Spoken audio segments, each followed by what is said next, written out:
This is Arlene again for Guy Mozart, Guy Trazom, and we are definitely looking at these tunnels a little differently.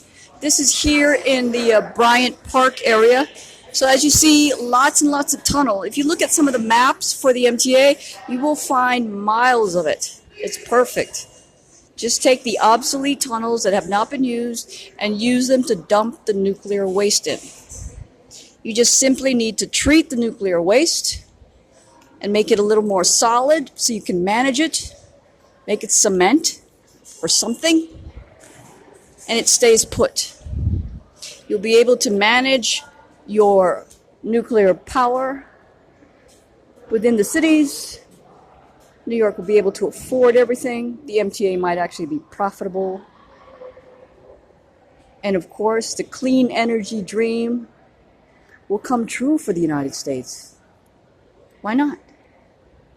You could be more in control of your energy because it's a small modular. I believe you can actually manage it locally. But yes, you will need to build those containers. And I believe the Crystalline Rock should do it. Just make it all solid after you've dumped it.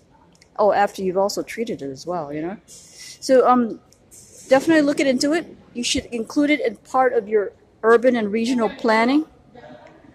Again, I believe Bedrock is like in the Battery Park area, downtown area, and Crystalline Rock is upstate.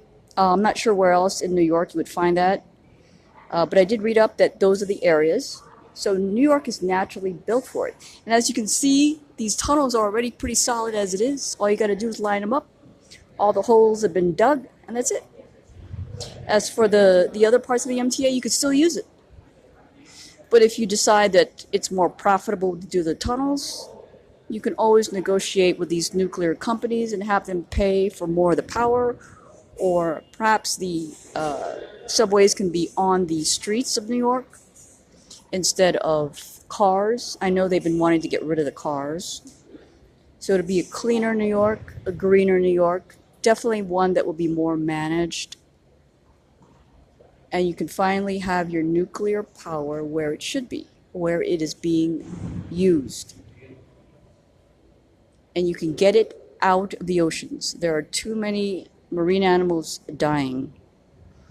All right, so you shouldn't actually pay attention to this sign here. It says nature must not win the game. Yeah, don't pay attention to that. Definitely pay attention to what's going on with climate change. And you do not want to change the ocean. They are the biggest body of mass on this planet, like 70% of what you could see. I believe they call it 70% of the surface of the planet is water. And most of it is the ocean. Do not destroy it. Besides, you have this. Some of these tunnels are about half a mile down, some have been 2 miles down, so use them. They're perfect. I know Norway has created theirs. China is also looking into theirs. And I think Brazil as well. They are going to dig their own holes. And they're going to fortify it with these rock. I believe crystalline is one of the more recommended ones. Bedrock can also work, but it's not as good as crystalline. But, you know, if you can make it all solid, it might not actually matter. And especially if you detoxify it or somehow get it down to as much as you can do that. I know it's been possible because of Fukushima, so you can look into that as well. But definitely get it out of the water. There's no way you can manage any of that in the water. You'll be fooling yourself if the government has told you that they can manage that. They are completely fooling themselves, especially since the whole world intends to build more nuclear reactors. So you might as well keep them where they're being used, dig the holes, make sure you fortify it so it's nice and solid waste bin, and keep them where you can watch them. Make them solid so you can also manage them. You cannot manage this in the water. It is permanent damage, and you can't really capture all that waste or somehow reverse it. There's no way. It's permanent. All right? Again, it's Arlene for Guy Mozart, Guy Trazom, right here in the tunnels of New York. Looks like it's going to work out here. Let's do it. I'm in.